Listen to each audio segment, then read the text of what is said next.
iniciar seminario web. Ustedes dicen, usted le va a dar un no sabemos muy bien. ¿Listo? Okay. Finalmente, ya comenzamos. Hola, buenas tardes, ¿qué tal? ¿Cómo van? Bienvenidos a este coloquio. El quinto, la verdad, de su naturaleza, producto pues del dictado, de un seminario. Ustedes recuerdan que ya desde el 2020, cada vez que llevamos a cabo un seminario de investigación, de crítica e investigación de los estudiantes de octavo semestre, concluimos con este evento en el que participan no solamente estudiantes del seminario, sino además profesores, investigadores muy destacados, ¿no? Hemos tenido en ediciones pasadas seminarios sobre literatura, que fue el más reciente, me parece, también hicimos sobre metáfora, trabajo entonces de estudios incluso sobre el uso de las metáforas en textos literarios con la profesora Taita Reán. También tuvimos un seminario, dos seminarios de investigación, me parece que con ellos fue que comenzamos esta idea que pretende además vincular las asignaturas de la escuela con trabajos de investigación, porque recuerden que no solo se trata de la presentación de coloquios, sino además de la publicación de algunos de estos textos en la revista de la Escuela de Letras, la revista Basiqueña.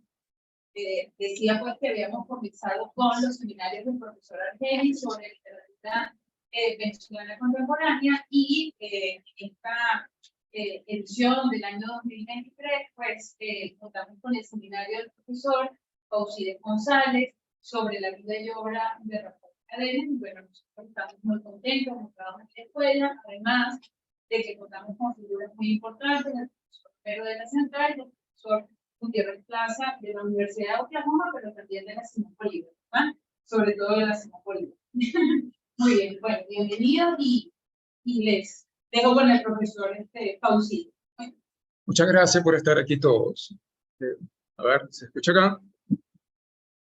A ver, buenas tardes. ¿Se escucha? Sí. Bien. Bueno, iniciamos este coloquio tan esperado por nosotros, por la clase. Tenemos hoy dos profesores invitados, el profesor Arturo Gutiérrez, como ya dijo la profesora Lisset, que está desde Nueva York conectado con nosotros. El profesor está ahorita en la Universidad de Oklahoma, es profesor jubilado de la Universidad de Simón Bolívar, y contamos también con la presencia del profesor José Romero de la Universidad Central de Venezuela. Son dos profesores muy conocedores de la literatura venezolana, pero no solo por eso están aquí hoy, sino que están muy vinculados con el tema que nos compete, que es Rafael Cadenas. Son excelentes amigos de Rafael Cadenas, colegas de Rafael Cadenas, han tenido una vivencia que data de muchos años al lado de Cadenas, pero aparte de esa conexión muy personal, que para mí era muy importante que estuviese presente acá, son conocedores también de la obra de Cadenas. Entonces, en la tarde de hoy, ellos van a dialogar con nuestros estudiantes que van a leer acá un avance de sus trabajos. Es un trabajo que está en progreso, es un avance. Y luego de esa lectura que ellos van a realizar, entonces entraremos en un diálogo a partir de las preguntas que puedan haber en el público o entre el mismo diálogo entre ambos profesores. Y bueno, yo trataré de meter mi dedo por aquí para que la cosa avance, ¿no? Entonces, bueno, sin más preámbulos, dejo acá a dos estudiantes que van a leer. Comenzamos con Deike Rodríguez, y luego de Deike leerá Marian Lugo.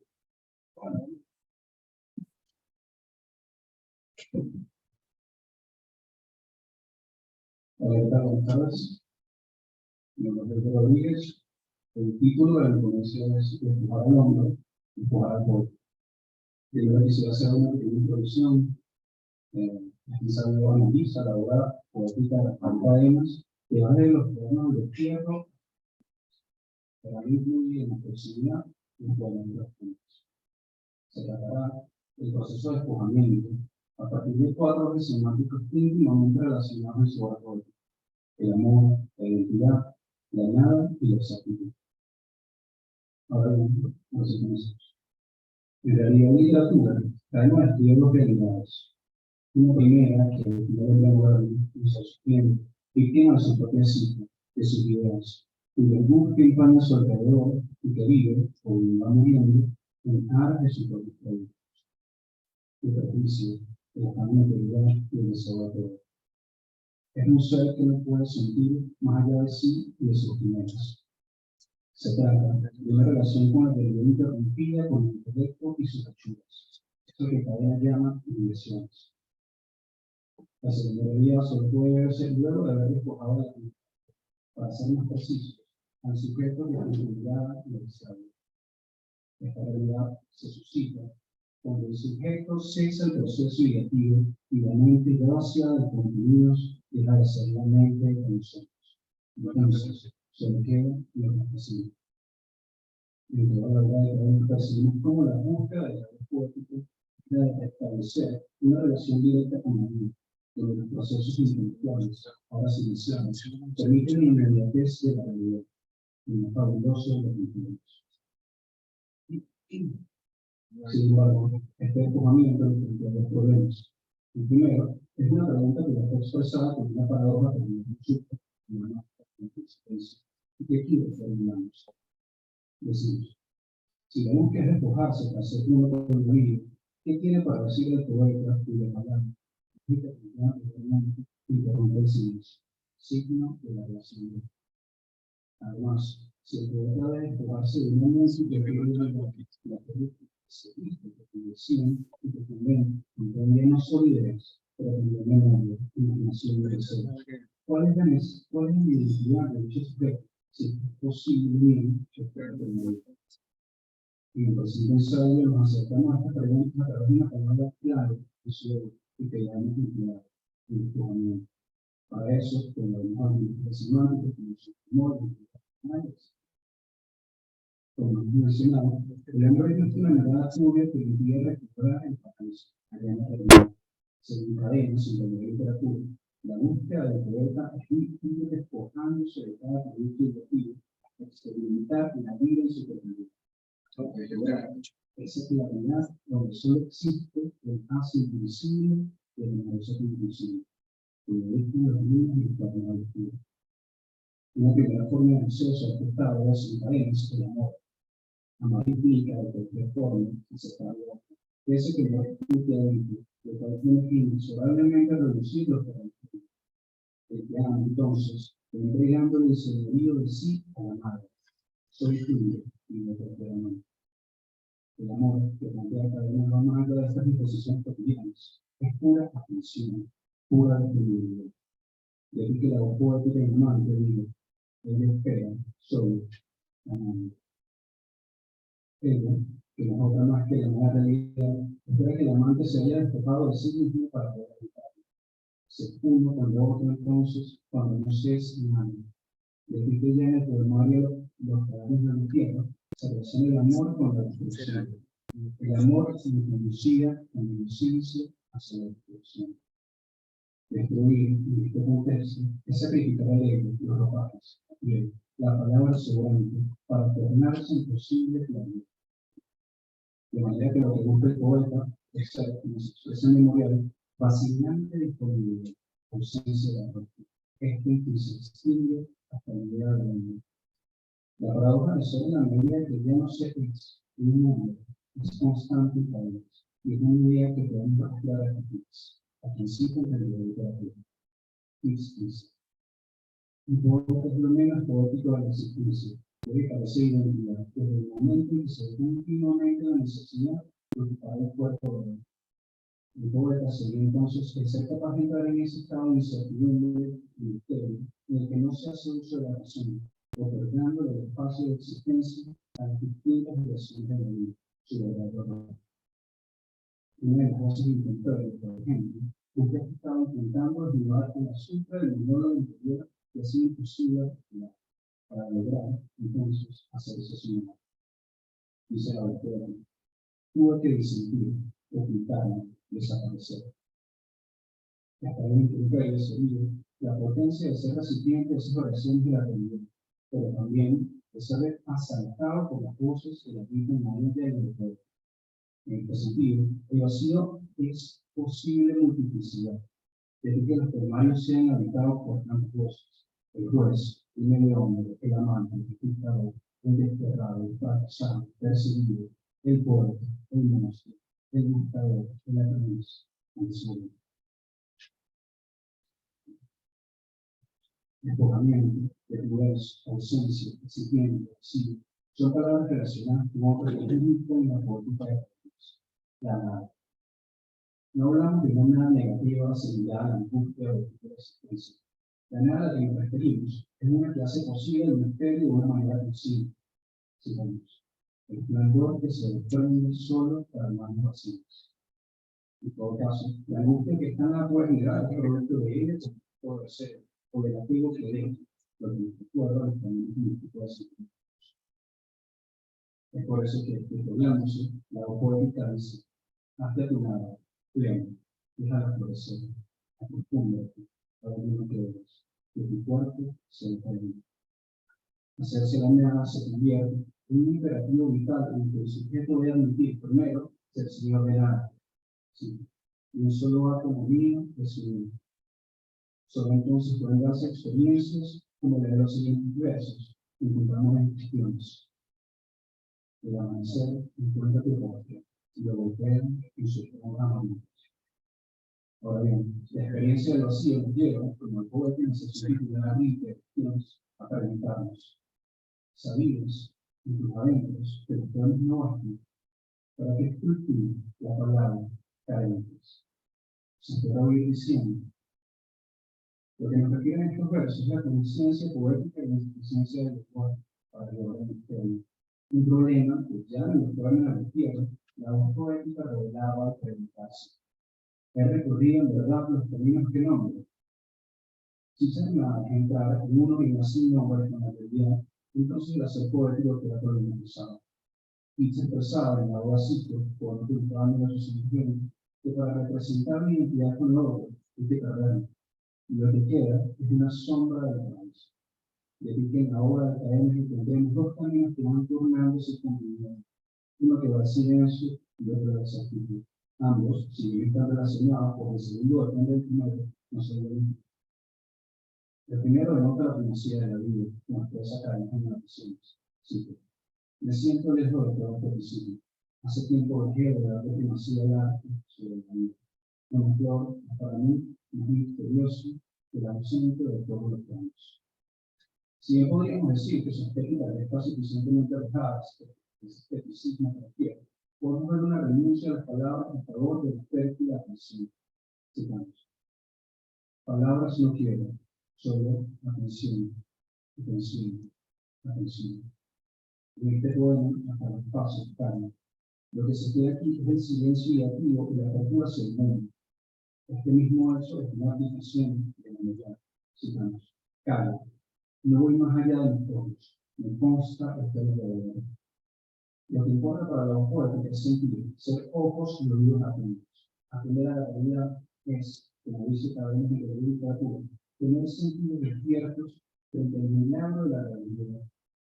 Una mente que no se fija en busca de respuestas, las comprende, que se pudiera tenerlas, las tendría. Y un corazón embriagado, no con pensamientos, sino con su propio actitud. El silencio en cadenas es signo de esa actitud adaptativa. Sin embargo, el silencio no se produce. La existencia de la poesía supone romper con la actitud si este fe no se ha perdido. Nos propone otra vida cuyo fin es la primera, esa actitud. La palabra silencio. Esta es la transparencia de la palabra, acabar con su capacidad para llegar a la identidad verbal. Lo opuesto a la exactitud es la proliferación del ruido, dice Carlos. Al proliferar, el lenguaje pierde peso, y al abandonar la exactitud, deja de tener validez. Las palabras flotan sin poder ni eficacia. Son sonidos que no respetan los hechos. La exactitud, en cambio, es darle a las palabras el peso de los hechos y de la vida. Se trata de ese poeta que transforma la energía al juicio, que pedía poesía que se cuelga en los brazos y se dio los testimonios falsos. Y que ahora despista hablar la forma de vida. Esas exactitudes aterradoras que solo permiten lo esencial, la sustancia del mundo que puede llegar a significar las palabras. Para decir verdad, entonces, no hay que alejarlas, más bien hay que desnudarlas de sus excesos, hasta que con determinadas frases, nacidas de pura necesidad, se logra expresar vida. En el primer poema, la sección titulada Ríete de cuestiones, podemos ver este proceso. Allí el poeta es capaz de coger a la realidad, ser su espacio de convergencia, transformándola y devolviéndola a piedras, flores, nubes, renacían en otro silencio, para un distinto construir. Que no son las mismas piedras, flores y nubes, han renacido en el silencio del poeta, en su nada fértil, para convertirse en tributo de esa realidad que las sostiene y era principal. El hacer poético en esa medida de exactitudes en la zona del misterio. Dice Vicente Agra en su libro sobre la virtud, que cuando el allí es fiel a su realidad, el ser humano es una criatura como otra cualquiera con su particular forma de expresión. Esto aplica también a la visión poética de Cadenas. Para él, cuando la palabra se la restituye sobre el silencio, el poema forma tanta parte de la vida como el programa de la gran, el guía del lobo y el canto del pájaro. En este sentido, el poema no es resplandor, pero puede ser parte de él. Y, mientras que es capaz de mostrarse parte, también revela y conduce su totalidad, la vida. Entonces, podemos ver piedras, flores y nubes. De esta forma, el gusto como de varios ejes, el descubrimiento se va delineando hasta conformar las diferentes pinturas. Pero está de los ojos que van directos hacia la luz, y de los ojos espirituales, es el espíritu, no ausente de ética, que busca restablecer la vida en las palabras. Nos proponemos andar en la obra poética de Cadenas a partir de estos contenidos para dar cuenta de una poesía que busca hablar por sobre todas las cosas de la relación entre la realidad y la verdad. Gracias.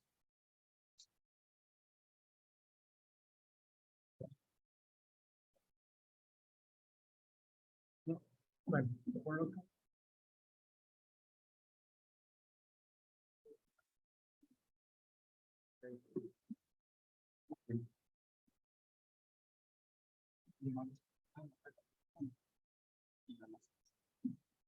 Para que no haya porque la Buenas tardes.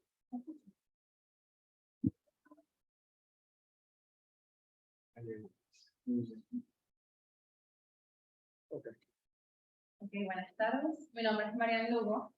El título de mi trabajo es El verbo de lo implícito, una lectura del silencio en la obra de Rafael Cadenas. Una pequeña introducción, ¿no? Es que en este trabajo se analiza la obra poética de Rafael Cadenas desde Una isla hasta el poemario Gestiones, con la intención de incluir otras de sus obras en el trabajo final. El análisis se centra en interrogar la relación que existe entre el lenguaje y el silencio, la cual construye el camino de reconocimiento y conexión con la realidad. Comienzo. Adentrarse a la obra poética de Rafael Cadenas es reconocer que el lenguaje está implícito como centro de reflexión. Es aquello en donde empieza la búsqueda existencial y la conformación verbal de un modelo de mundo definido por la voz poética en sus multiplicidades. No se trata de una proliferación ornamental, sino de un lugar donde lo verbal y lo no verbal convergen para dar un sentido, donde el silencio y el lenguaje construyen una serie de significados que darán sentido a esa búsqueda existencial y poética del hombre. Todo poeta tiene un lugar de enunciación. El lenguaje es, sin duda alguna, el medio por el cual se crea el espacio poético. Cadenas, desde los inicios de su trabajo poético y a lo largo del mismo, ha mostrado preocupación e interés por la lengua y el lenguaje como elementos indispensables y místicos que acompañan al sentido, además de ser aquello con lo que el hombre se redime, ya que la palabra tiene una función genésica y de la misma forma da origen y sentido al ser humano, indudablemente al poeta. Esto bien lo podemos apreciar en el siguiente poema perteneciente a Cuestiones, y dice: solo cuento con tus joyas, idioma ajeno mío. Soy, apenas, un hombre que trata de respirar por los poros del lenguaje. Desde sus inicios, como una isla, y los cuadernos del destierro, se empieza a dilucidar la preocupación por un lenguaje que pueda enmarcar a la vez que busque descifrar el ser y la existencia, pero desde un yo que se expande desde el trabajo personal, interior, místico. Ya hay una visión de la labor poética, de cómo el hombre está al servicio de la palabra, así como podemos observar en el primer poema de Una isla, que dice: si el poema no nace, pero es real tu vida, eres su encarnación. Habitas en su sombra inconquistable, te acompaña diamante incumplido. En el segundo poemario, Los cuadernos del destierro, hay un atisbo de propuesta de un lenguaje que acerca al poeta a la realidad. Es el comienzo del desciframiento de aquello que permite alcanzar una totalidad. Sin embargo, ese sujeto aún no lo tiene claro. Hay una imposibilidad del decir y empieza a sumergirse en el problema del lenguaje. En esta obra, el texto número 26 nos evidencia esto. Quien va a morir se cierne muy alto, pero es inexorablemente sacrificado, como el silencio que se interrumpe, como el diálogo que se corta. Retrocedo hacia mi origen para recomenzar por otro silencio que me lleve a más dulces dominaciones. De este mismo texto recojo lo siguiente. Por eso, mi palabra tiene ritmo de teoría solemne de contristados, que acongojada recorre los cauces graves del logos. Esto comprueba que, en efecto, hay un indicio de que hay que silenciar el ruido del ego, el ruido del pensamiento completamente racional, ese logos que hiere la verdadera enunciación de la palabra y que aparta el sentido que nos hace humanos. En Falsas maniobras, seguido de Intemperie y Memorial, esta notable preocupación e interés por el lenguaje se ahondan en estos trabajos poéticos. Sin embargo, ahora el poeta empieza a indagar en el otro como nosotros. El cambio de paradigma lo sitúa en una perspectiva donde él y lo ajeno convergen para conformarse. Ya no es el yo frente al otro, sino el yo con el otro y viceversa. Es incluirse en el universo, formar parte activa de él. En Falsas maniobras se empieza a posicionar una conciencia crítica sobre el yo. Hay un despojo del ego, se desmantela aquel ejercicio imaginativo que evita que ese yo se encuentre en lo verdadero, en lo meramente justo para entablar la relación con el mundo. Con este poemario se confirma el cambio de visión, pues ahora hay otra ruta, la cual pretende llevar a esa realidad. Y sí, veo otra ruta, la ruta del instante, la ruta de la atención. Ruta real con su legión de frutos vivos, cuyo remate es ese lugar en todas partes y esto implica dos cosas que se articulan, digamos que ontológicamente. Un esfuerzo por liberarse del ego, lo cual da paso a una conciencia sobre la fragilidad del ser, y en consecuencia un regocijo en el lenguaje. Y cito: florecemos en un abismo. Es tan corta la distancia entre nosotros y el abismo. Basta detenerse y ahí está. Somos eso.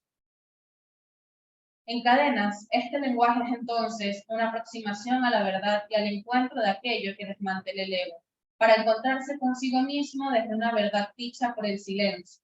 Así, el poeta enriquece su universo interior explorándolo desde el lenguaje. Y cito el siguiente poema. Que cada palabra lleve lo que dice, que sea como el temblor que la sostiene, que se mantenga como un latido. No he de proferir adornada falsedad, ni poner pinta dudosa, ni añadir brillos a lo que es. Esto me obliga a oírme, pero estamos aquí para decir verdad. Seamos reales. Quiero exactitudes aterradoras. Tiemblo cuando creo que me falsifico. Debo llevar en peso mis palabras. Me poseo tanto como yo a ellas. Dentro de este lenguaje surge el imparable vaivén entre lo oculto y lo evidenciado.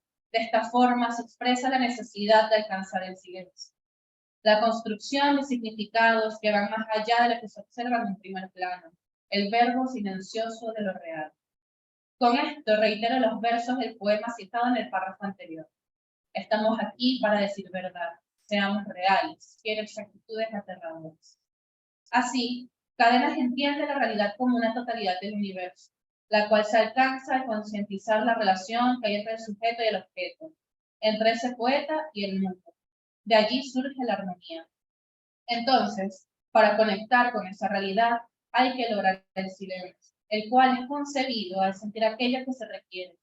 Callar el ruido mental, conectar con exactitud, lo intangiblemente lúcido y revelador de la palabra en el pulso del presente. Es importante reconocer que este silencio para Cadenas es un trabajo externo, situado en otro lugar, como bien lo indica en la tercera parte de Realidad y Literatura. Dice: las experiencias que nos han servido de base para este estudio están fuera del lenguaje. Todas tienen lugar bajo el signo del silencio. El lugar de esas palabras silenciosas, entonces, el mismo pensamiento. Es, como dice Cadenas, el callar más profundo que existe. Cesar todos los procesos mentales que agobian, impiden ver la realidad que hay enfrente y nublan el sentir. En la obra poética de Cadenas, ese silencio atraviesa la reflexión.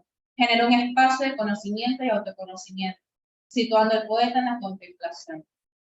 En sus poemas es ese hondo sentir de lo real lo que permite el diálogo entre lo que se dice y lo silenciado. Un diálogo complejo que pareciera colocar al poeta al borde del abismo entre la realidad y el sentir. Para esto retomo los cuadernos del destierro.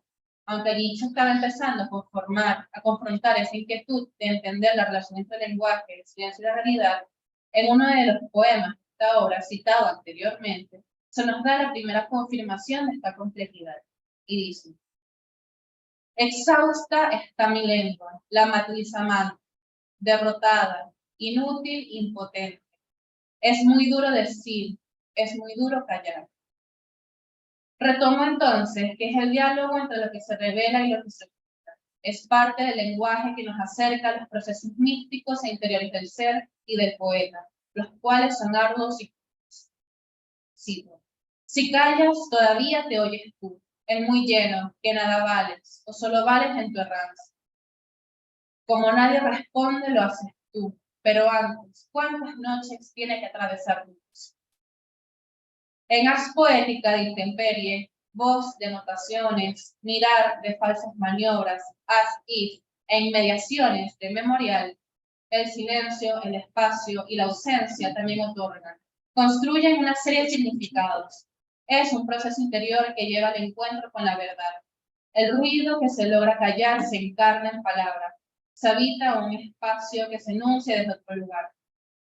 En Cadenas, la relación entre la palabra y el silencio pudiera verse ambigua, ya que pareciese que quisiera despojarse de la palabra misma. Cito: palabras no quiero, solo la luz de la atención. Palabras no quiero, solo atención, atención, atención. A lo que Cadenas se refiere es aquello que se encuentra detrás de la palabra, lo que emana de la palabra misma y le da el sentido de lo que ella se enuncia, de lo que en ella se anuncia. Eso es el sentido. Puedo añadir para ello uno de sus más conocidos textos, como sabemos, perteneciente a Memorial, el que dice: la palabra no es el sitio del resplandor, pero insistimos, nadie sabe por qué. Esto es evidenciar que la palabra es realmente el medio por el cual se enuncia el sentir, y es al sentir a lo que hay que prestarle esa atención que Cadenas insiste en dar. Así como señala Guillermo Sucre en La máscara de la transparencia. El de Cadenas es un lenguaje no solo que late, sino que es también latente. Siempre está al borde de descubrir el mismo. El silencio, como visión muy clara de la realidad, como revelación viva del presente, es un espacio en donde se sitúa una retórica precisa, lúcida, entre la presencia y lo que lingüísticamente se pudo haber dicho en un signo evidente como la palabra.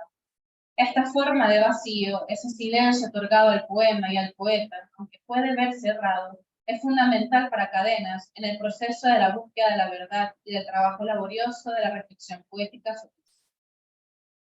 Por otra parte, y en su maestro, la ausencia, el vacío y la nada, que otorgan el callar, el pensamiento, como plantea Cadenas en Realidad y Literatura, el no decir, el no estar, También refieren a aquello que pudo ser o aquello que surge de un in sí, habiendo un campo de posibilidades en ese espacio en donde pudo estar aquello que pudo ser, que no está realizado pero está implícito, aunque eso signifique errar. Respecto a esto, el poema As If de Memorial, que ya citamos, encierra lo que aquí se señala. Es como si amáramos, es como si sintiésemos, es como si viviéramos. Esto fatiga, hasta se ansía un error. Puede que al equivocarse los actores rocen la verdad. En conclusión, para Cadenas, el silencio forma parte importante de este camino de reconocimiento y conexión con la realidad, con la totalización del mundo por medio del sentido y del lenguaje. La ausencia y la presencia articulan un camino para auscultar lo que pueden ser verdades, aunque eso involucre también el errar, pues al aceptar el fracaso, el error, se desmantela el ego, se construye la vía de liberación que conduce al encuentro con lo real y con el sentir, y así lograr la poética de la exactitud. Nuestro propósito en el trabajo final consistirá entonces en interrogar desde esta perspectiva la obra poética de Rafael Cadenas, para acercarnos a ella con algo de certeza a uno de los aspectos esenciales de su poética, como lo es la relación entre lenguaje, silencio y realidad. Gracias.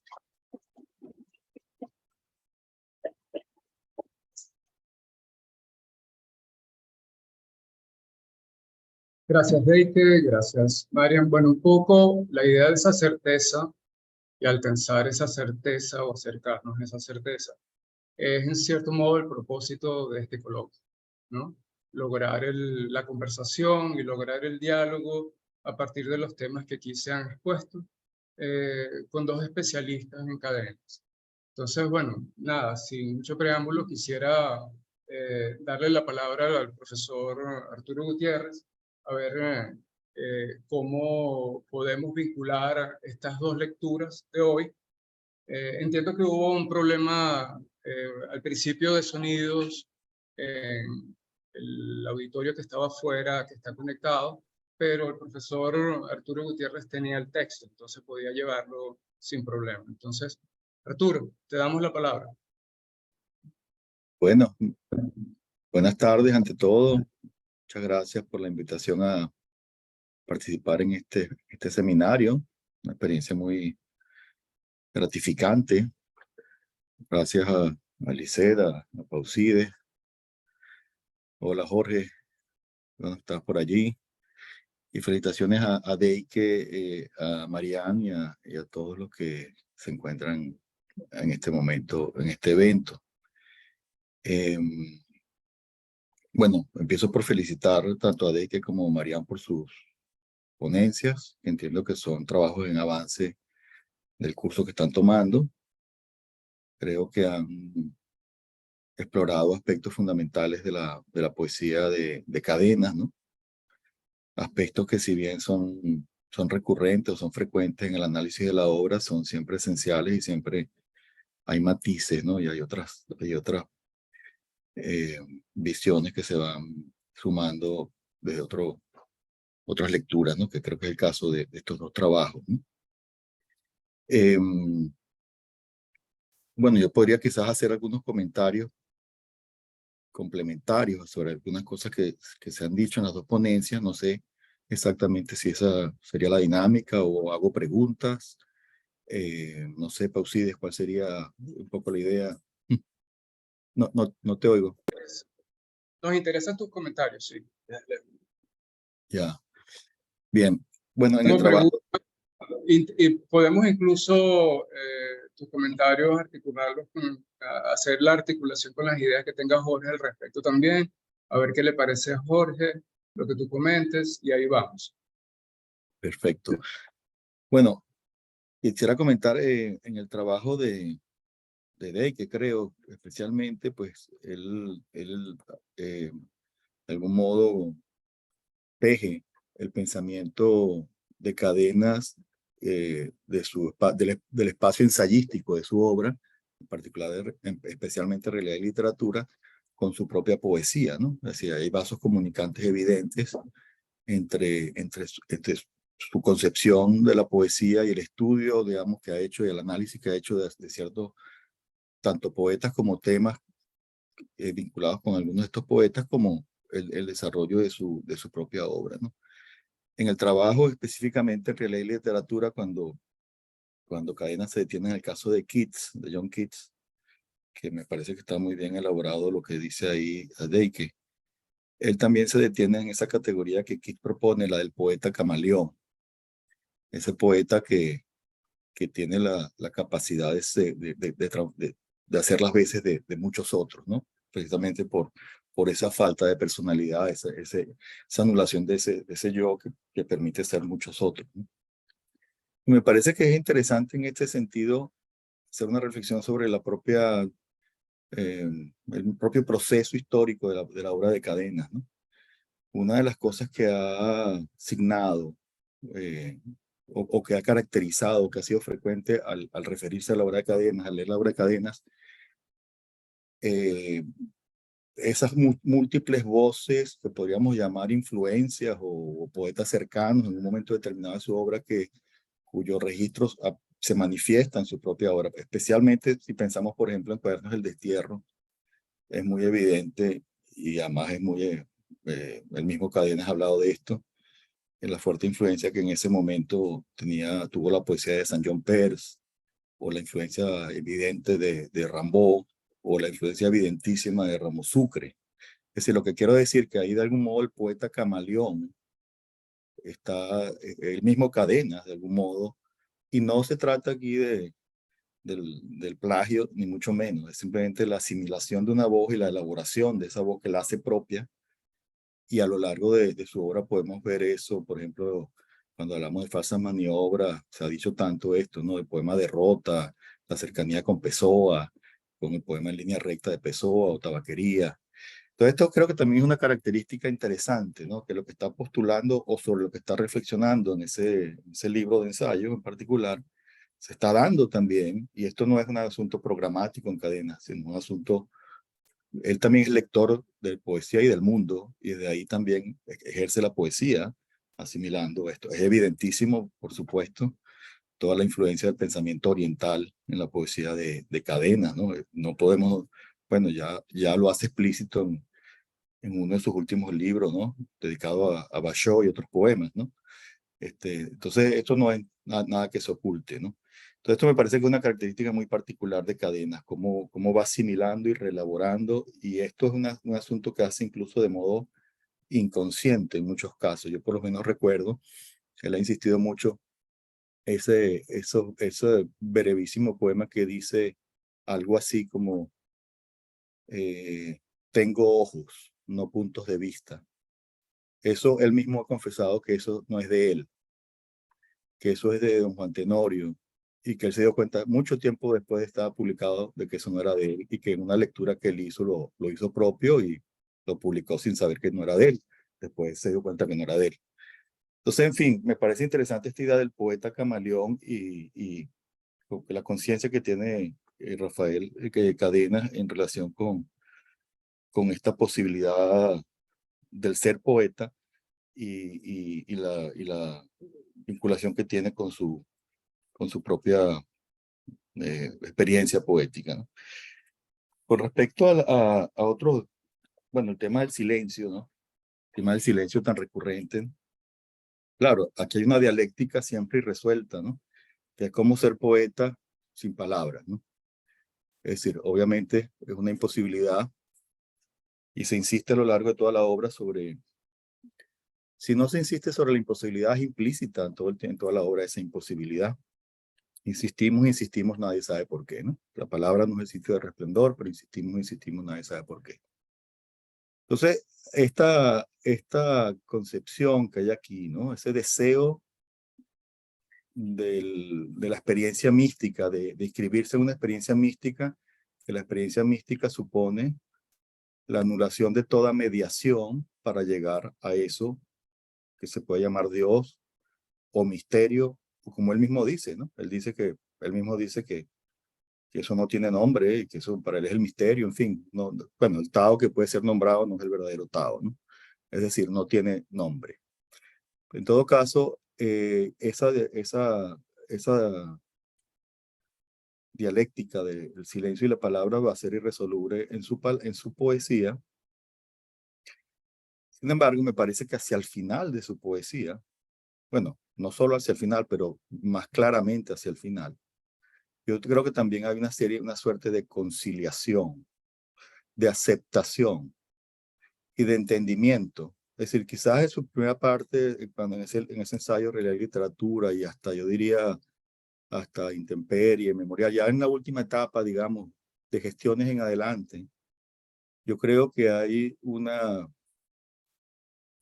relación más armónica con la palabra como parte de la propia realidad y la imposibilidad de no entender que la palabra es parte, al final de cuentas, de la realidad humana, ¿no?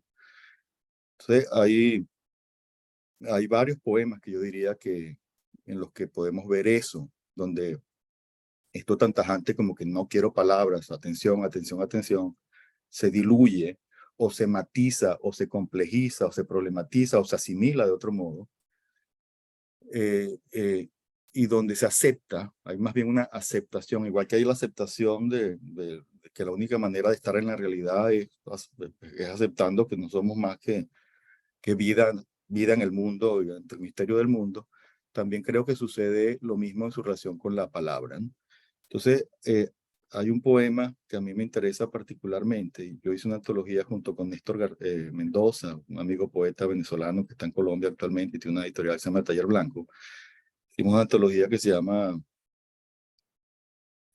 Las Paces, que está publicada en el Taller Blanco, y a mí ese poema me parece especialmente emblemático de lo que estoy diciendo, que está en su penúltimo libro, sobre abierto, ¿no? Sobre abierto, ¿no? Entonces, simplemente para cerrar el comentario, y después seguiremos, si es el caso, ¿no? Conversando sobre este y otros asuntos.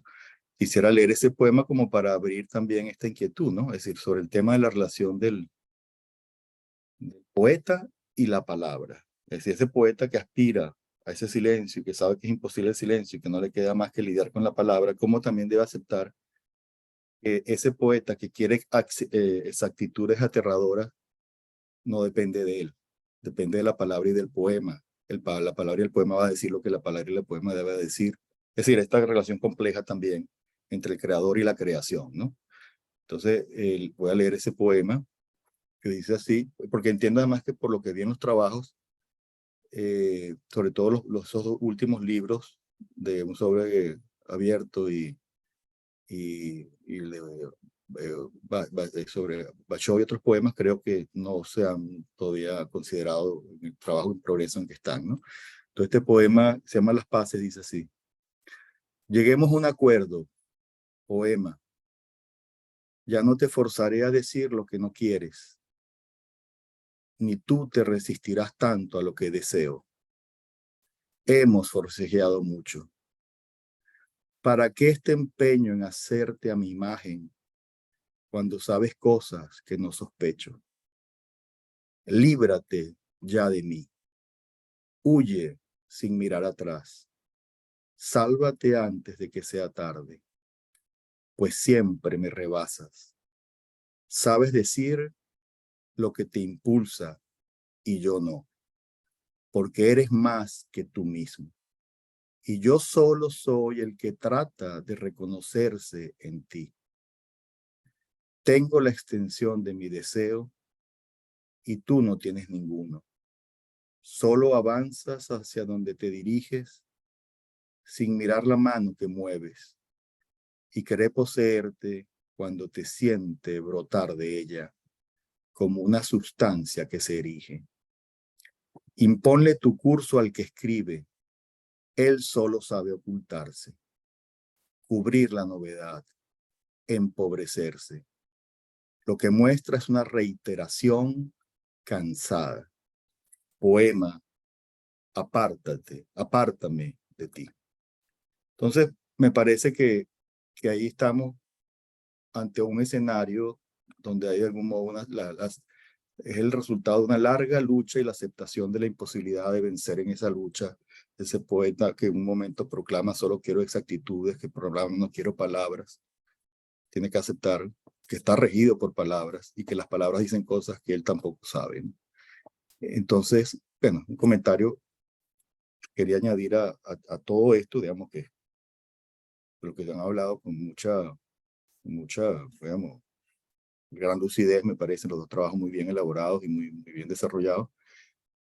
Bueno, entonces, como añadir esto en torno a la misma problemática, yo creo que esto que estoy diciendo se hace más claro hacia el final de su obra, donde hay una cierta aceptación y de, si no negación de problematización de los mismos postulados sobre los que parte su... Igual que hubo la problematización cuando él abandona de algún modo lo que intentó hacer en Cuadernos del Destierro, ¿verdad? Una poesía, digamos, más bien con cierto poder encantatorio, verbal, alucinatorio. Se va despojando de eso, porque el despojamiento está en toda su obra, buscando ese silencio, como han dicho, pero después también sobre eso hay aprendizajes o posturas, digamos, que también hacen más rica la obra en general de Cadena. Creo que es más bien una gran riqueza ver cómo es una obra que va revisándose, cuestionándose y enriqueciendo en sus visiones y en sus búsquedas, ¿no? Lo que yo veo hacia el final de esa obra que apunta a otra cosa que quizás no se ha dicho tanto. Bueno, esos comentarios yo creo que serían por ahora, y quizás me extendí, así que disculpen si me extendí mucho. Y bueno. Excelente, excelente, Arturo. En ese sentido, a ver, vamos a volver un poco a la idea de exactitudes aterradoras. Claro, cuando él lo plantea en su arte poética, está haciendo alusión al hecho puntual de la palabra en su relación con lo real.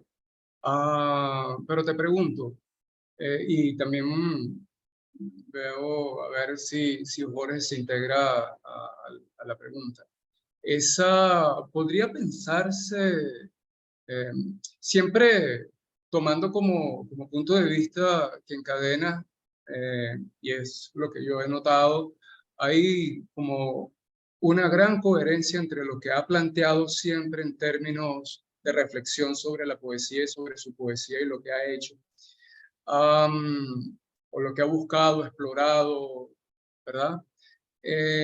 Allí, en esa idea de las exactitudes aterradoras, ¿no podría estar también el hecho de enfrentarse a esa imposibilidad de ese poema como el que tú acabas de leer? Es decir, esa tensión de percibir y anunciarse ya a lo interno esa misma imposibilidad. Bueno, yo creo que, bueno, no sé si Jorge va a hablar, para no.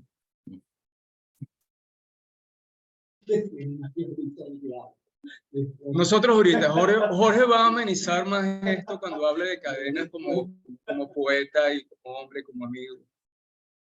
Bueno, estamos hablando de Cadena como poeta. Como el poeta amigo que él conoce y que en la escuela, en el pasillo, fue su profesor. Sí.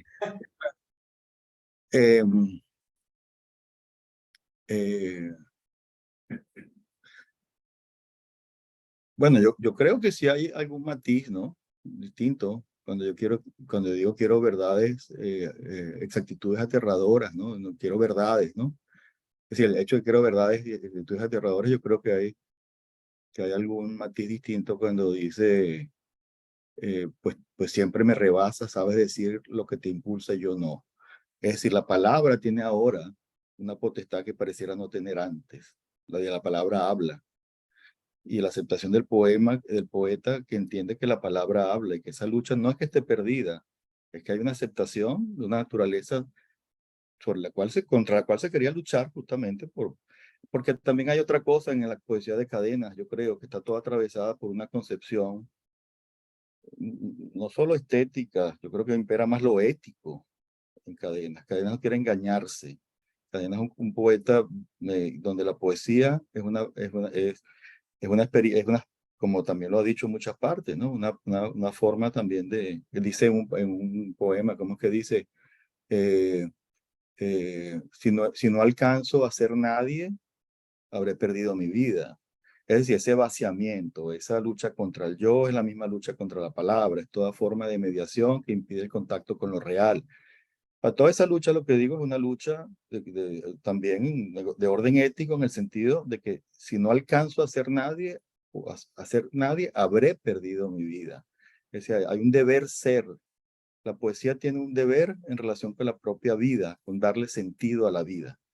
Y yo creo que en esa búsqueda, en esa lucha, también en algún momento hay un grado de aceptación de la palabra y de la complejidad de la palabra como hecho humano. La palabra es un hecho humano, ¿verdad? Es parte del ser humano, de vivir en la tierra, de existir, del misterio de la existencia. Y la palabra también es parte de ese misterio. Que aquí hay unas palabras que yo diría que son fundamentales en Cadena. La palabra misterio es absolutamente fundamental en la obra de Cadena. La palabra asombro es absolutamente fundamental en la obra de Cadena. Cadena es un poeta que busca vivir en el asombro, palpar el misterio, y que de algún modo toda su obra está en el umbral. Dice, florecemos en el abismo o en un abismo, ¿verdad? El florecer en un abismo es de algún modo estar siempre en ese umbral, ¿no? Si no es el sitio del resplandor, ¿ok? No es el sitio del resplandor, pero está buscando siempre ese resplandor, está tratando de ubicar. Y cuando hablamos de esa otro matiz del silencio y la palabra en Cadenas, hablamos también, porque aquí hay un tema, que es lo que uno siente en la poesía de Cadenas, que cada palabra tiene una gravedad, el peso de la gravedad de cada palabra es una cosa muy extraña. ¿Y por qué es extraña? Porque trata de buscar ese brillo originario de esa palabra cuando alcanzó a tener su mayor proximidad con lo real, cuando esas capas, digamos, de ruido que sobre las palabras históricamente se añaden, se vuelven a despojar para volver a esa condición. Cadenas es un lector de diccionarios, y esto es muy importante. Cadenas lee diccionario, va a la etimología de las palabras, y no solo en castellano, ¿no? Él me ha mostrado cuadernos donde busca palabras en alemán, que no sabe alemán, pero estudia alemán. Y bueno, inglés, por supuesto, y tiene una fascinación, lo ha dicho muchas veces, ¿no? Por la etimología, ¿no? Entonces, todos estos elementos yo creo que hacen más compleja la idea de que la palabra lleve verdad y que sea exacta. Sí, esa palabra exacta al final de cuentas tampoco existe, ¿no? La palabra, como decía Borges, ¿no? Pues, la idea de la experiencia estética de Borges, ¿no? Es decir, que era para Borges la experiencia estética, ¿no? Era la inminencia de una revelación, ¿verdad? La inminencia de una revelación que nunca se termina de producirse. Yo creo que ese es el punto liminal, el punto umbral donde se mueve toda la experiencia verbal de Cadena. Y ahí estás en sus mejores momentos, está siempre, yo creo que en esa dirección, ¿no? Entonces, cuando digo que este matiz yo sí creo que, mi lectura es que Cadenas quizás tenía unas posiciones en ese sentido más estrictas, más estrictas y más esquemáticas, en relación con sus concepciones de realidad y lengua y mediaciones para alcanzar ese estado de plenitud, pues muy ganado por esas visiones orientalistas. Y yo creo que en el tiempo eso se ha ido reprocesando, complejizando y haciendo más rico, y haciendo más cadenas también. Alejándose de esas influencias tan marcadas, no para que no estén allí, sino para que estén más en lo que es Cadena, se asimilen en el metabolismo de la propia obra de Cadena, ¿no? Entonces yo sí diría que hay matiz, y lo mismo diría, por ejemplo, con respecto a esa noción del instante, de vivir el presente, ¿no? Es tan insistente también, ¿verdad? Esa noción del instante y del presente. Marián señalaba en su ponencia, citaba este verso de Cadenas que habla de la ruta del instante, ¿no? Ahora estoy en la ruta del instante, esa es otra obsesión, ¿no? El instante. Pero hacia el final de la obra van a ver también en un sobreabierto un poema donde lo mismo que hace con el poema que alguien preguntó que cómo se llamaba el poema que leí antes, se llama Las Paces del pacto, ¿no? Del llegar a un acuerdo. Este otro poema al que me refiero, que está en gestiones, es un poema donde ocurre algo similar con respecto a la memoria. Es decir, también un poco la memoria nos aleja de la vivencia del instante, donde es el puro presente. Se acepta que sin la memoria no somos. Se acepta que la memoria es, y quizás, bueno, no sé también si puedo leerlo también para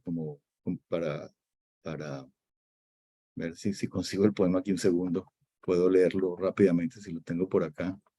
No estoy seguro que lo tenga por acá. Sí, ya un segundo.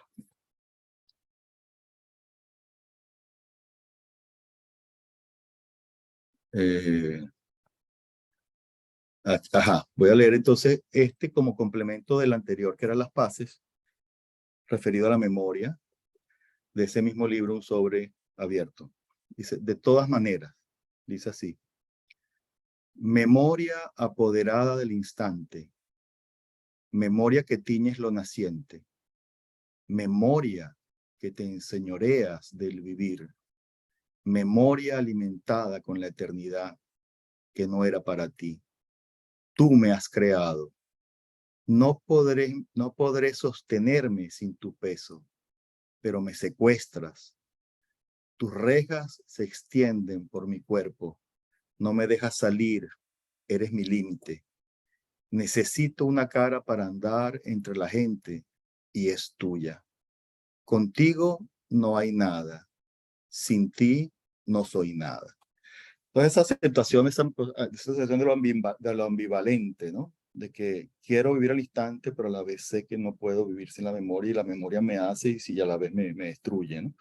Entonces yo creo que aquí en estos dos casos, en relación a la memoria y a la palabra, en esta zona de la obra de Cadena, hay un cadenas, digamos, yo diría que donde se cristalizan, digamos, todas las obsesiones se siguen y seguirán, ¿no? Mientras siga la obra de Cadena, releyéndose él a sí mismo en relación con esas obsesiones.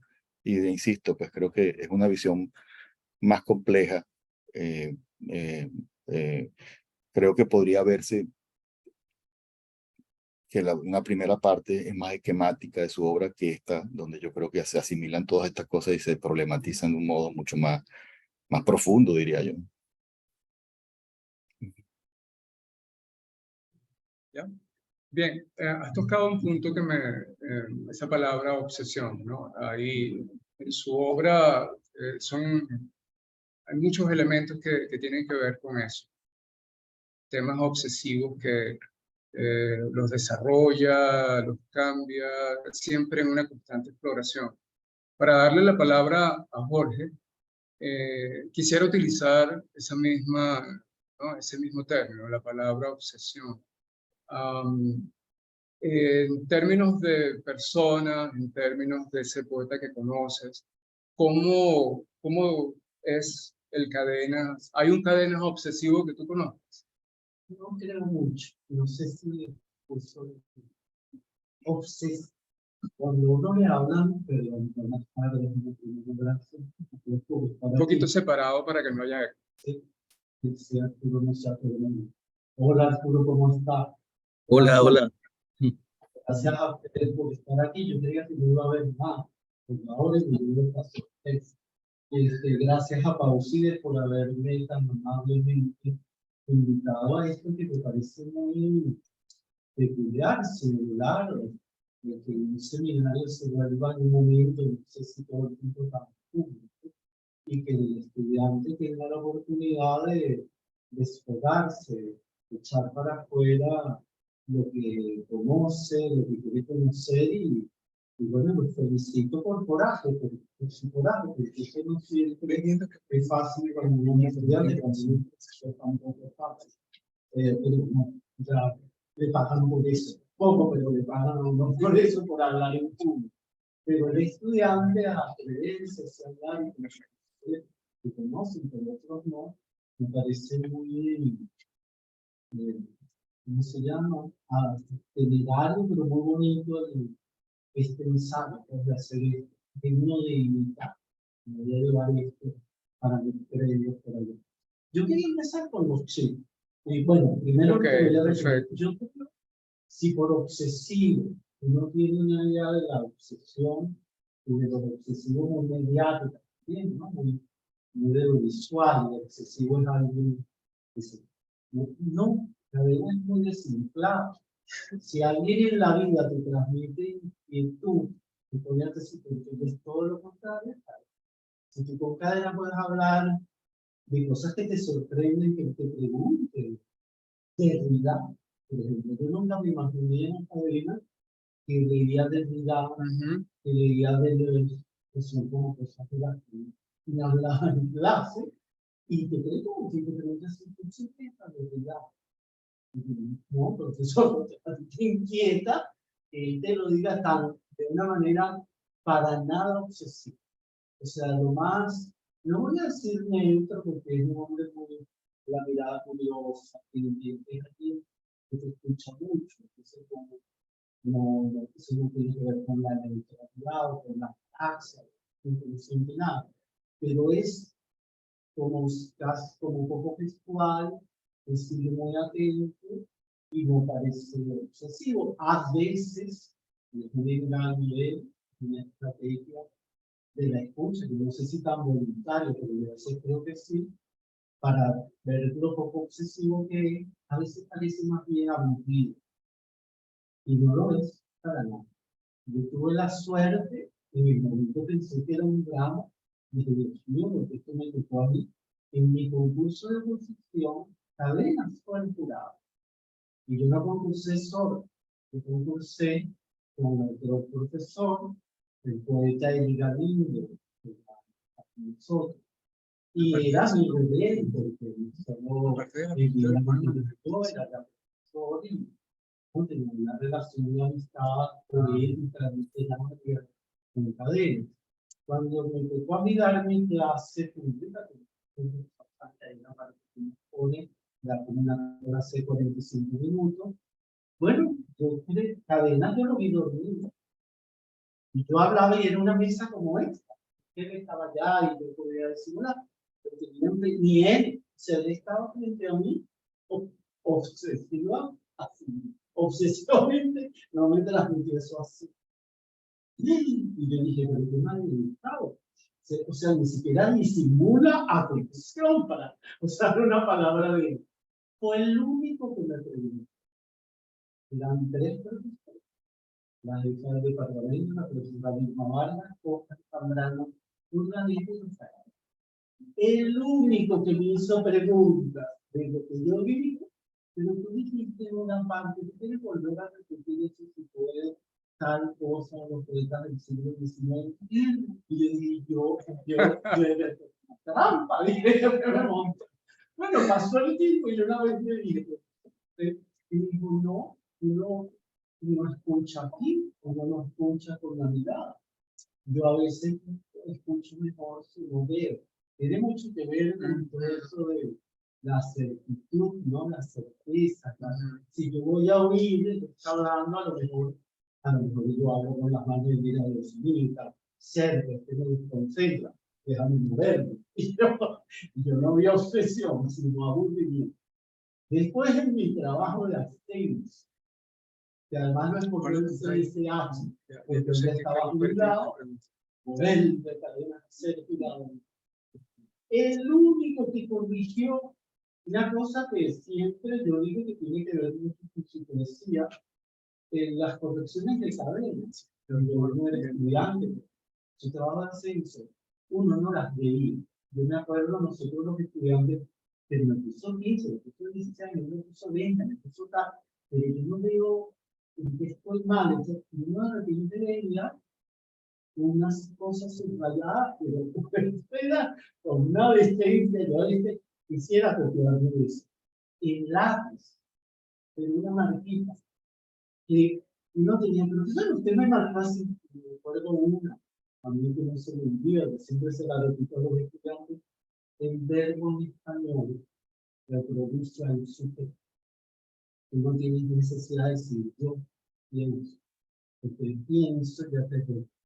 Así mismo pienso, opino, ya es revelador y no es elegante con el yo. Eso es feo. Es una palabra muy bonita. Tiene que ver mucho, es muy coherente con su poesía. Esa para responder que uno era obsesivo. No, no es obsesivo. La persona quieta, serena, como repito, no es indiferente, siente inmediatamente la empatía, la participación, incluso afectiva, puede tocar, pero no es poder cerrar los ojos para no ver que tú lo angustias con tu movimiento, con tu voz, algo así. No, no diría que es, todo eso es escuchado en la manifestación obsesiva, muy demostrativa, de emociones. Yo creo que es un hombre de ese como aspira más bien a algo como sabio, que tú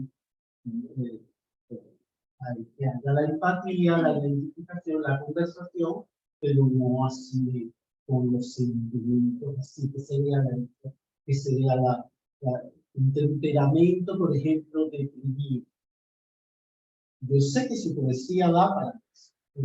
Usaste en una parte víctima de su psique, enumeraste elementos en su verso, poemas que lo hacen ver como, bueno, un tópico de la historia de la poesía, como el acosado, ¿no? El poeta como un sujeto apartado, atormentado y acosado.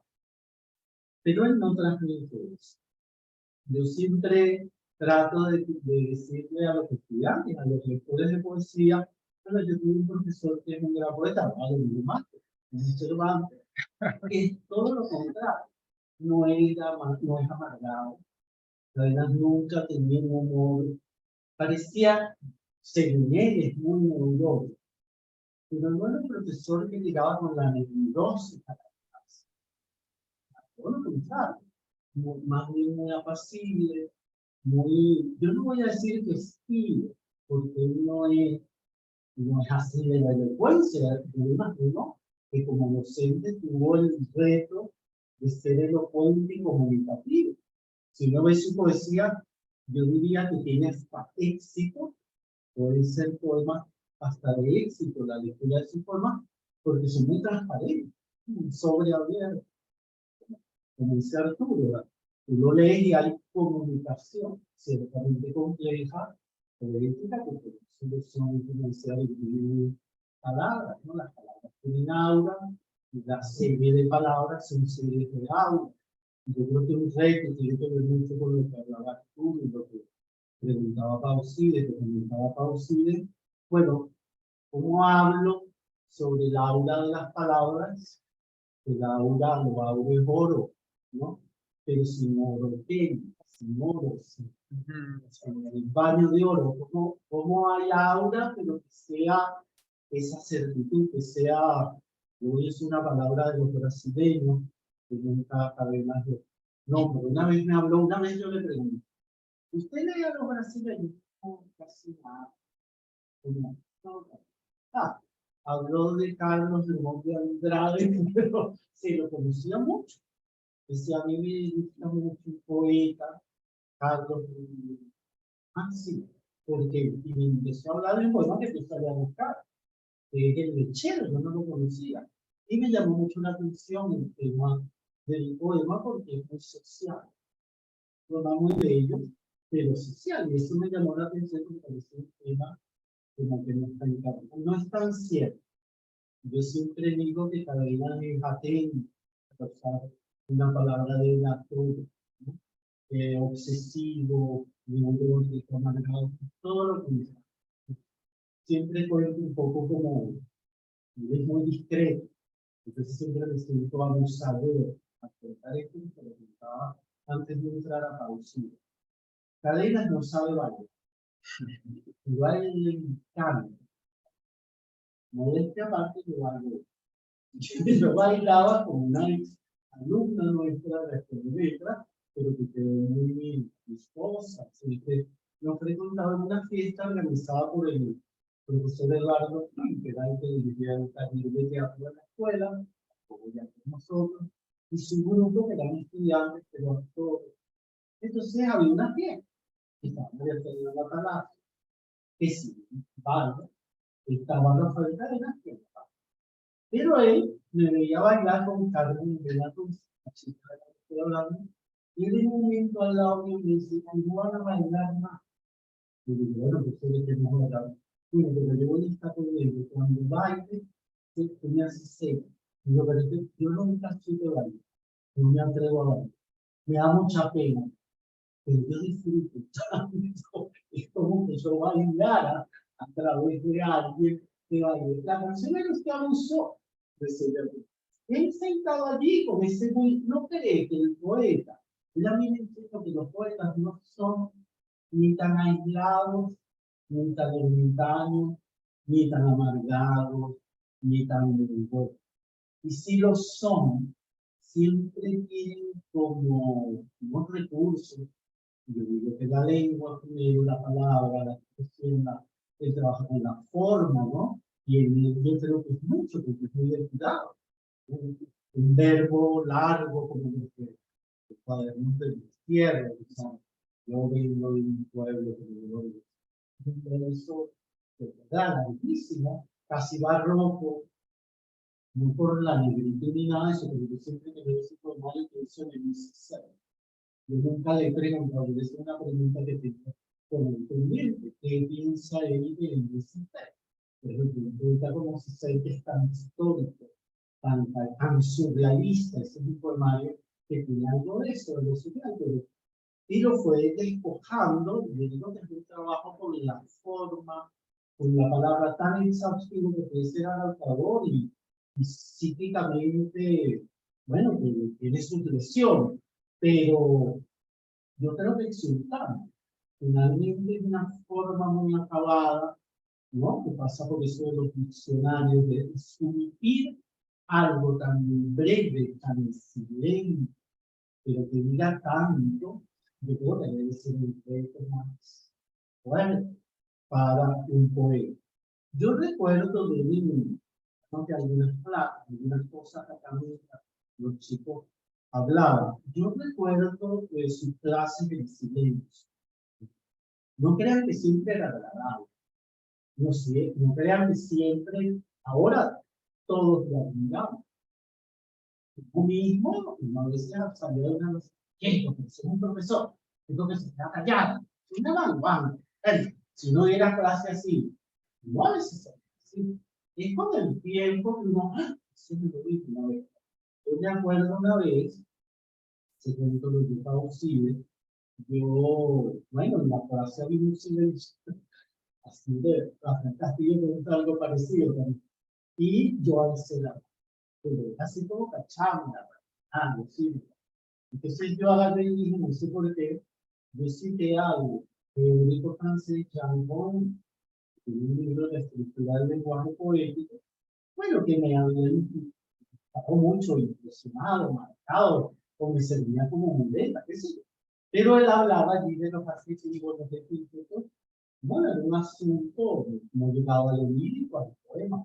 Estábamos leyendo poetas españoles, Fray Luis de León, Quevedo y San Juan de la Cruz. Fray Luis de León, San Juan de la Cruz y Quevedo. Esos tres. Era una cosa que se llamaba en la escuela de letras lecturas divididas. Las lecturas divididas eran 2 horas a la semana, era lectura concentrada de texto.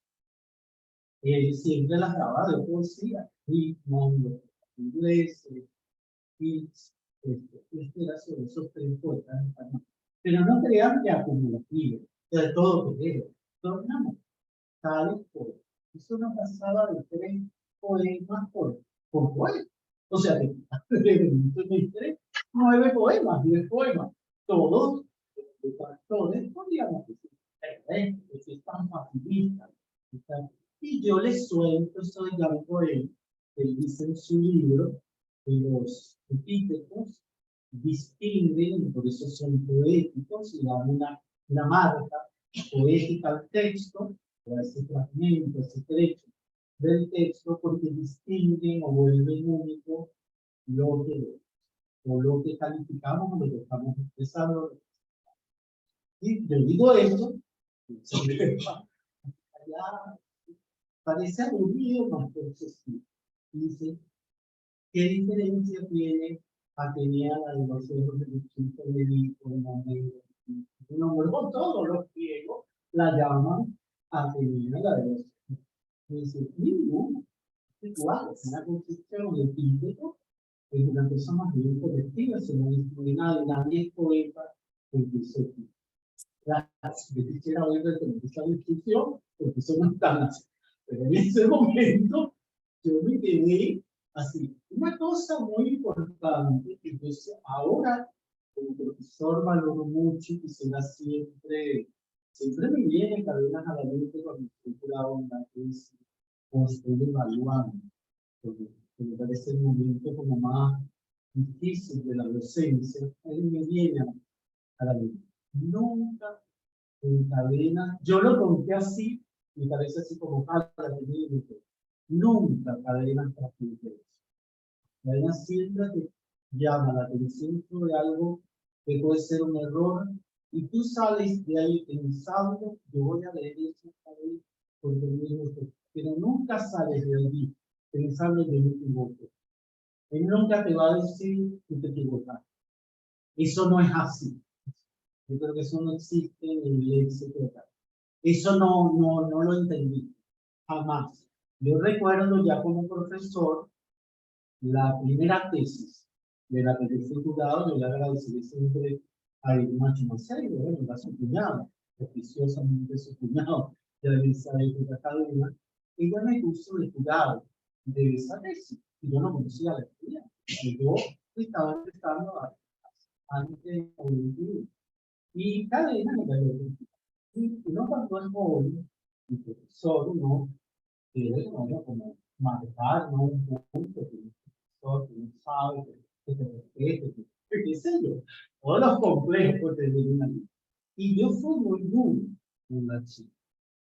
Y yo me acuerdo que en un momento me dijo, pero uno no debe corregir lo que está allí y no lo que uno hubiese puesto. Si uno hace, ¿no?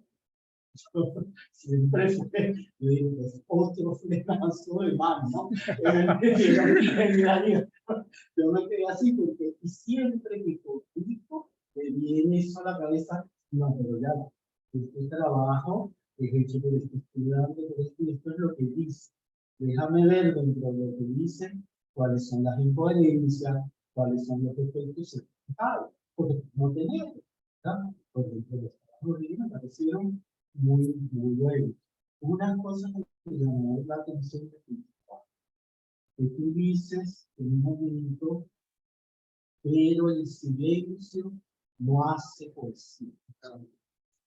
Ese es otro tipo de silencio. O sea, ahí me refiero el silencio real. Por eso es que yo distingo de igual al hombre y de para ver esa tensión. Porque luego, de hecho, en el segundo parte, menciona que los hombres esa actitud usan para el silencio. El silencio se le habla. Pero ese otro entiende, lo veo como el silencio del hombre. Obviamente, como poeta, como hombre, plantea distintos. Claro, porque fíjate, yo pienso que cadenas construyen, sí. Cuando él fue jurado en mi concurso de oposición, él construyó el aburrimiento, el silencio, con un hastío, que era mentira porque era como él no da sermón, no te va a decir que te equivocaste, ¿no? Para llamar tu atención, déjame ya no. De hecho, lo hizo así. Y yo creo que eso puede ser igual, ¿no? O sea, es un silencio construido. Pero yo creo que si a ti me dice un músico y uno dice que el silencio no hace música, diría, pero si es pauta. Juana decía que su poema se llama pautas, pausas, ¿no? Un poema se compone de pausas y las pausas silencio. Un músico, yo cuando comento este músico me dice que porque tuvimos pausa individual del baile. O sea, alguien que hace danza contemporánea te va a decir que uno trabaja con la gravedad, y la gravedad es silencio, no movimiento. Y entonces trabajamos lo que hacemos danza. Un bailarín clásico trabaja rompiendo. Una palabra sería el silencio, la gravedad, como la piedra. Una piedra que tiene la lengua, yo no me pararé de hablar. Pero si yo tomara, además diría, bueno, hay algo allí está pasando. No llamo, de verdad, porque diría, tiene que haber silencio, porque forma parte de la comprensión de la palabra, de entender, ¿sabes? Entendemos siempre comprender, o comprendemos sin descifrar. Eso es una cosa que también les iba a decir para que les entienda, porque entiendo que esto es un preámbulo.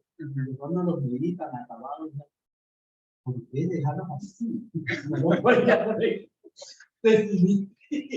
Pero bueno, como tienen que ampliarse un poco, yo les doy alguna cosa.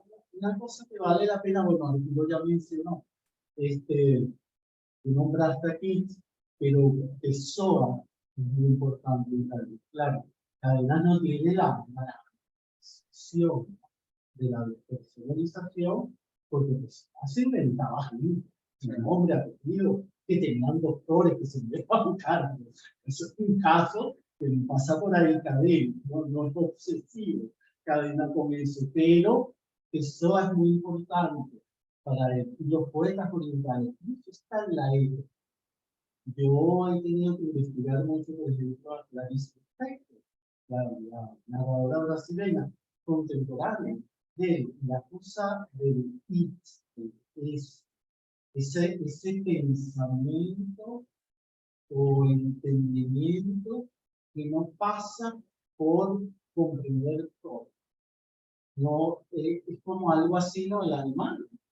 El animal entiende todo, pero no, el poeta, en cierta manera Cadena, es algo así también, que el poeta entiende o no entiende, ¿verdad? La palabra es lo que nos sirve para comunicarnos y comprender y hacer sentido, pero no necesariamente debe hablar, como si ella sola fuese una cosa de sí misma o tan concreta como la flor, como el flor, como el destello, la misma, como si fuesen cosas. Yo uso esa palabra de poetas brasileños que tenemos lo veo mucho y que es otra cosa también, pero es lo concreto. Los poetas brasileños, el concretismo, ¿no? Que es otra cosa académica. Parten de ese principio de la palabra es como una cosa, ¿no? Y no la abordas, no la pulas tanto, porque ella, déjala que ella diga, porque ella es la que dice todo, y ojalá que yo no pudiera decir que ella dice, ojalá que no fuese uno ni siquiera el intermediario. Yo creo que ese es como la utopía de Cadena, como bueno, no sé si cumplí con la respuesta. Préstame, vamos a ver si era... No, excelente, Jorge. Muchas gracias. Nos queda media hora de sesión. Esta es una sesión abierta de clase, ¿no? Estaríamos ya por culminar la clase. Entonces quisiera ver si alguien del público tiene alguna inquietud, alguna pregunta, algún comentario en relación con cualquiera de las intervenciones de la mesa, la de los muchachos, la de los profesores, continuar un tema o que hayan tenido algo puntual que querían comentar. Me gustaría saber, nos encantaría. A ver. Ya, tenemos a alguien acá. Tendría que llegar. Para que pueda grabar. Ya está ahí enfrente. Ponte aquí. Desde ahí, exacto. Ahí. Buenas tardes. Bueno, sí, estudiante de los hay un libro de los más recientes de Rafael Cadenas que donde hay una frase de filósofos, de diferentes pensadores, y ella responde. Contestaciones. Contestaciones. Un libro que es un libro que tenía tiempo de trabajando, ¿no? Y él en una entrevista que le dio al librero Andrés Buersma, creo que pronunció el apellido, Andrés le preguntaba sobre por qué él tenía esa inclinación en un momento de su vida hacia escribir aforismos. Y Cadenas le respondía que tenía mucho que ver con el contexto, ¿no? El contexto venezolano político. Él quería responder, él sentía que tenía una suerte de deber civil y por eso estaba utilizando esta forma de escritura. Entonces, quería preguntarle al profesor Jorge, o al profesor Arturo de Plaza, si no creen que ese periodo de Rafael Cadenas, inclinado hacia el aforismo, les falta un poco más de estudio a nivel académico. No sé si realmente eso se ha hecho, pero sé que Cadenas, lo que yo he leído sobre él, se suele hablar mucho acerca de lo que los muchachos, el silencio, el enfocamiento, pero al menos yo no conozco a nivel académico tanto a Cadenas que tiene esta parte artística. Muchas gracias. Arturo cree que lo conoce más que lo ha editado, publicado, pero no se le ha dedicado mucho trabajo a las últimas cosas que están.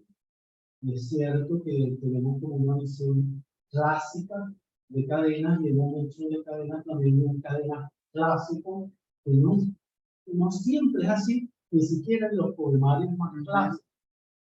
Cadenas, hay un Cadenas, un poquito de la calle. No voy a decir que es Adriano González León, Caupolicano Valle, no, pero él tiene, yo había apartado un poema para leer, no tiene que ver con las contestaciones, pero hay algo de lo político en la calle, en Cadena, que aparece siempre como discretamente. Yo voy a ver ahora sí, entonces, siempre nos traducciona. Se llama carro compuesto, ¿no? El poema se llama carro compuesto. Claro. Hay un índice más bien. Así me voy a ver. Ahí está. Es horrible porque lo hicieron como en prosa y así uno no encuentra nada. Pero lo marqué para leerlo con ustedes. Voy a leer este poema como para decir, vamos a identificar un poco ese víctima acusado de la sociedad. El carro, dice, viento en el bosque, constelaciones familiares, escorpión, toro, sagitario, avisos de negocio, calle carretera, ladrido de perro. La rutina conduce conmigo al hogar. Porque es humano, ¿no? El hombre como poeta de hogar. Él es como hombre de hogar, ¿verdad? La rutina conduce como por un hilo al hogar. Lámpara, otra luna en la ventana, libros sabios, apenas. Recorrido que anuda las noches, en una sola. El barrio siempre descarnado, con sus vísceras afuera.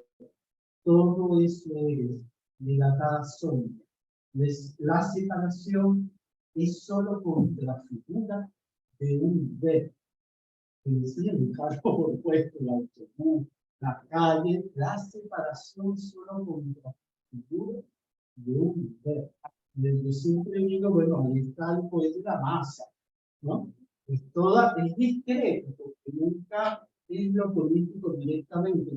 Yo creo que eso no está en Cadenas. Es decir, creo que cuando lo dice que últimamente por las circunstancias, yo creo que él se arrepiente. Yo creo que él después cuando alude, por ejemplo, a Maduro, yo creo que dice, lo nombre. Yo creo que él es así como, yo me prometo no nombrar, aunque hable de eso, todo el tiempo no lo voy a nombrar. Seguro, ¿no? La vida traicionera pone la su cosa, pero creo que en él lo político, en realidad siempre está. Ahorita buscando el pueblo historia. Él siempre habló de eso y siempre habla de eso en sus textos. A mí no me sorprende tanto esa cosa de contestación, pero bueno, de contestación. Pero lo que tú preguntas no le hemos dedicado mucha atención que yo sepa, porque es como muy antiguo, ¿no? También está pasando ahorita. Esto recién, entonces uno queda siempre, los profesores siempre esperamos que pase un poquito de tiempo para hablar de lo que otros escriben. La profesora María Fernanda Palacio escribe una cosa, un poquito falta de respeto. Y si yo no ocupo escritores humanos, y si tienen 100 años, no. No vamos a decir eso, pero no está bien.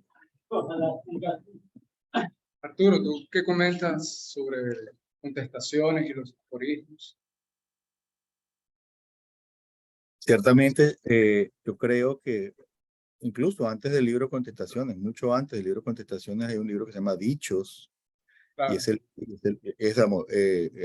Rafael Cadenas ha sido un cultor y un lector de aforismos desde siempre, ¿no? E incluso yo diría que no sería un ejercicio, o que sería un ejercicio interesante extraer aforismos de sus poemas y hacer una antología de todos los aforismos de Cadenas, incluyendo los que están en sus poemas.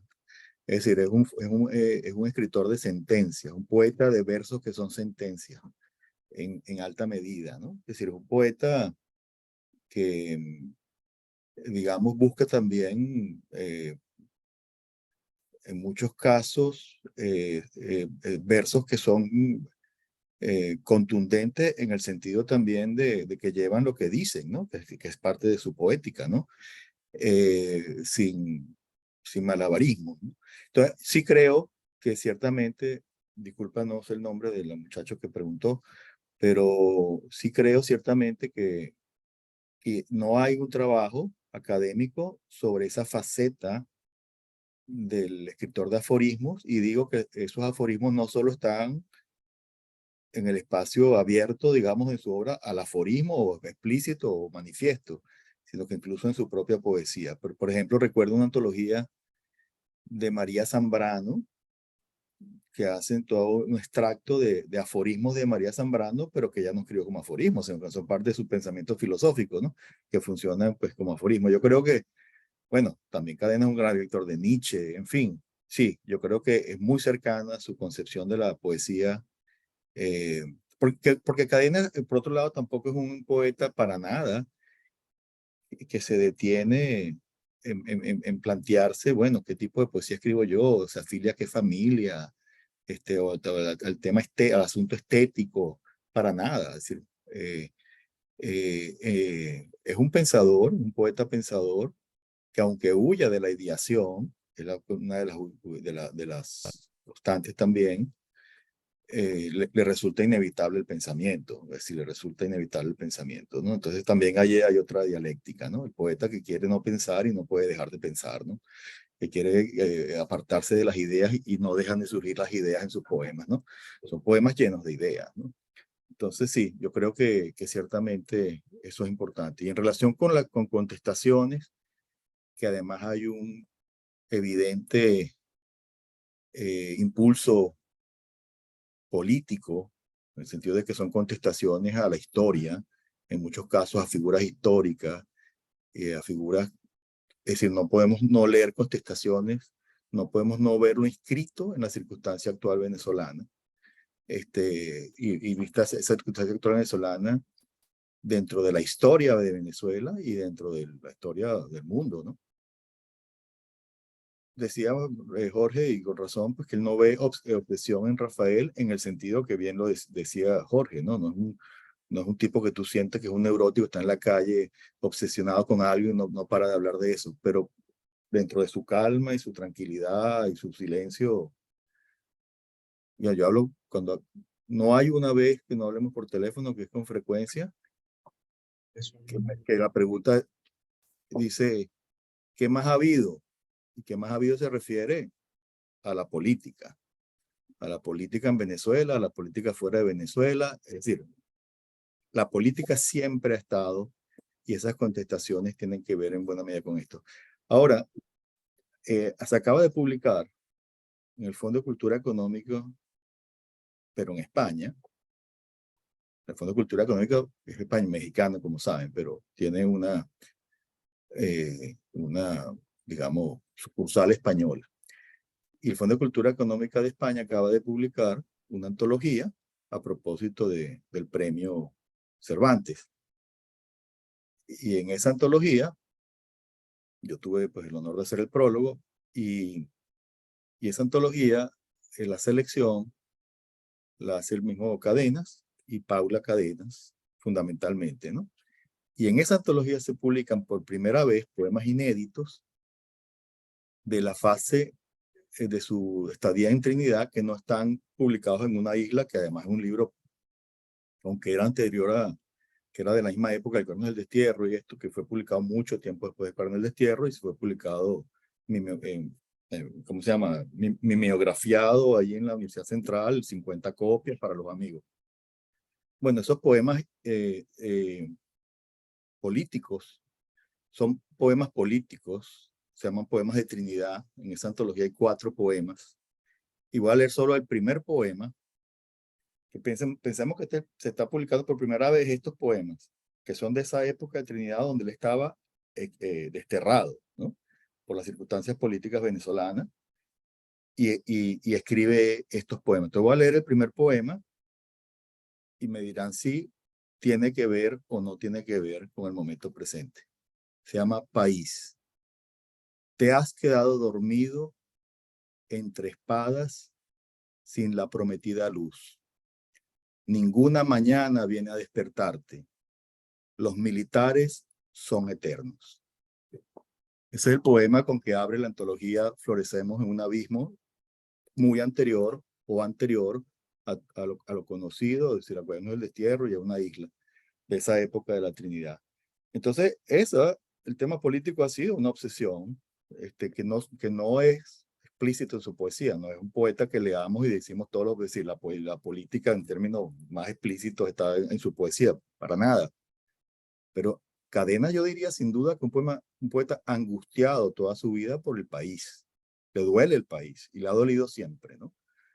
Cadenas, siendo bachiller, fue expulsado del estado Lara por estar en revueltas estudiantiles, fue expulsado y tuvo que irse a Carabobo, a un liceo en Valencia, fue donde terminó sus estudios de bachillerato. Y luego estando en la central, cuando Pérez Jiménez fue expulsado del país, cuando primero estuvo preso unos meses y después tuvo que irse desterrado a Trinidad, y se fue a Trinidad porque como no tenía recursos, los que no tenían recursos le tocaba a Trinidad, que era lo más cerca, los demás ya fueron a Francia o a Inglaterra, a él le tocó Trinidad. Cosa que siempre agradecido, porque dice que en esa estadía a Trinidad, él le debe a eso su cercanía al inglés, su conocimiento del inglés, en fin. Él siempre se refiere a esa estadía, además, se refiere a esa isla cuando era colonia británica. Bueno, en fin, volviendo a lo de Contestaciones, yo creo que Contestaciones es parte, digamos, en términos de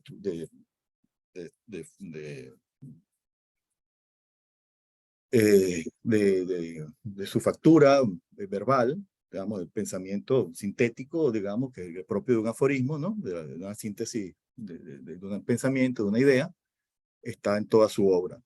Pero ciertamente creo que el estudio de esa característica de su obra no se ha hecho. Creo que sí, ciertamente es importante. Y creo que buena parte de esos textos, sobre todo en Contestaciones evidentes y en esta primera parte que acabo de leer ahorita, el tema de lo político está allí, ¿no? El país está allí, ¿no? Entonces, sí, bueno, eso es lo que podría comentar ahorita. Sí, sí. Bueno, yo creo que ya estamos llegando al final. Quiero darle las gracias, Jorge, ¿no? Enormemente, a ti, Arturo, en verdad. Creo que tus intervenciones, la intervención muy amena de Jorge, me va a servir de mucho para continuar y finalizar el semestre con los muchachos en clase, ¿no? Yo creo que tenemos mucho de qué hablar ahora más, ¿no? En clase y incorporar estas cosas y estas ideas de Arturo en relación con lo que viene, ¿no? estos textos que nos faltan por trabajar y que vamos a ver entonces cómo lo articulamos tomando en cuenta los comentarios y las observaciones de Arturo al respecto y los comentarios de Jorge, ¿no? Entonces, bueno, yo creo que nos toca finalizar ya esto. Muchas gracias a todos por estar acá. Esta mañana estaba viendo, caramba, ¿cómo comienzo? Pero, y encontré la manera de comenzar esta sesión. Pero no me fui por allí, no me sirvió para comenzar, pero sí me va a servir para cerrar. Estamos ya en vísperas del solsticio de verano, ¿no? Que comienza, es mañana, entre hoy y mañana estamos en el solsticio, en el solsticio de verano.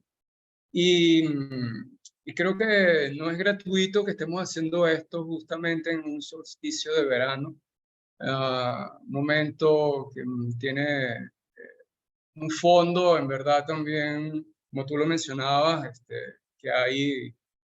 con lo que podemos definir Arturo a la poesía de Cadenas. Detrás de todo solsticio hay un gran misterio ¿no? Y está siempre ese fondo mágico del hombre y la vida.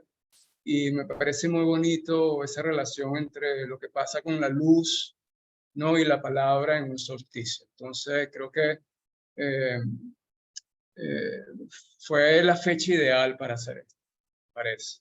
Entonces, bueno, muchas gracias a todos, muchas gracias a ti, Arturo, Gracias, gracias. Jorge, por hablar. Y bueno, y a los muchachos que por favor un aplauso. Okay.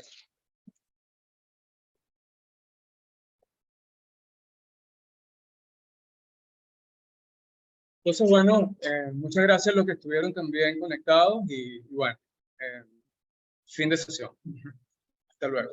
Hasta luego, luego. Chao. Gracias. Chao, Arturo. Gracias. Chao, chao, gracias.